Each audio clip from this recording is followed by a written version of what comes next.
The Vulcan EDF-25, the largest full-auto Nerf blaster. Up to 3 darts per second. Belt-fed. Rapid-fire action. The Nerf Vulcan EDF-25. Each blaster and suction dart sold separately, batteries not included. Welcome back. Fino here with a servant guide for the walking Nerf commercial herself, Helena.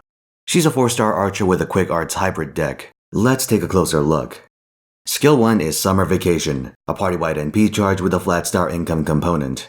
It's like a combination of caster Helena's first and second abilities, and it stands out as Archer's best quality. It gives 20% at max rank, which is just enough to enable 0-star K-scopes. Skill 2 is what the fuck? Nerf? Gee brain, what we gonna do tonight? This gives a 5-hit flat damage buff and also reduces the charge of a single enemy. 2k flat damage is okay, but the charge reduction is what you really want. 6-turn cooldown's a bit rough, but there's a character that can help you exploit this. We'll get to that in a bit. Skill 3 is Colonel's Summer Vacation. It's a clutch arts buff that gives 1 instance of debuff immunity. Helena's Noble Phantasm is Sanat Kumara Wheel. It's an AoE arts attack with 2 overcharge effects, debuff resistance down and defense down. Both are very small at 100%, and the NP itself doesn't hit very hard without external help. But wave clear's wave clear, I suppose. Helena's not a terribly inspiring character in terms of team building, but she's got a few applications. First up, we have Tama memes. Helena's no Surf Mo, but with a little help from our local Fox girl, she can do work. Helena's damage itself isn't anything special, but this arrangement lets you abuse the fact that you have 3 separate charge drains. It's a combo that can chain drain a boss while you kill them with 1,000 cuts. Next up, we have a generic attacker's setup for farming Saber nodes. Chloe acts as a boss killer while Helena takes out the second or first wave, depending on your third attacker. If you can field K-scope, her 20% lets you combo with a wide variety of characters to operate without waiver support if the situation precludes using him. The upside is that Chloe's flexible enough to not need a K-scope. You can run stuff like Black Grail if you really want, since between her and Helena, that's like 70% charge. With the mage's uniform, that's 90. It's neat, though you'll find that Helena's damage might be a hindrance if you use her without a separate attack buff.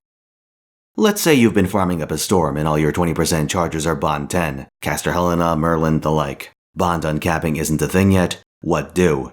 Well, Helena Archer has that 20% party-wide charge, letting you resume your 3-turn K-scope farming without wasting a single Bond point. Yeah, it's pretty banal, but your Ember and Door farmers are gonna cap Bond eventually, and swapping your support with Helen Archer lets you min-max your AP without refreshing for support Merlins. That actually does become more difficult over time, as Scotty occupies a large share of support list real estate. Moving on to craft essences, I've only got a few notable suggestions. Kaleidoscope lets her NP immediately in combination with her first skill. Magical Girl of Sapphire and Cute Orange Jet are relevant picks for NP looping, with the former giving a faster start, but the latter hitting hard. Finally, I'll recommend the usual Golden Sumo. Without a standard attack buff of her own, Helena will appreciate the extra damage. As a whole, Helena is a flashy but frustrating character. What she provides in a bit of utility, she takes away with her weak damage. It's like the worst parts of Helena Caster, but missing a lot of the advantages. Having an AoE archer with an arts NP is nice, but you give up a lot for this. Far too much in my assessment. If you're looking for value, stick with Banner 1 or the Raiko solo raid up. Sorry this one's a bit leaner than my usual fare, but it's a tepid guide for a tepid servant. That aside, if you enjoyed this video, subscribe and stick around, because I've got more in the pipeline. Also rolling for Raiko this Friday, so stop by my Twitch because for better or worse, something interesting is gonna happen.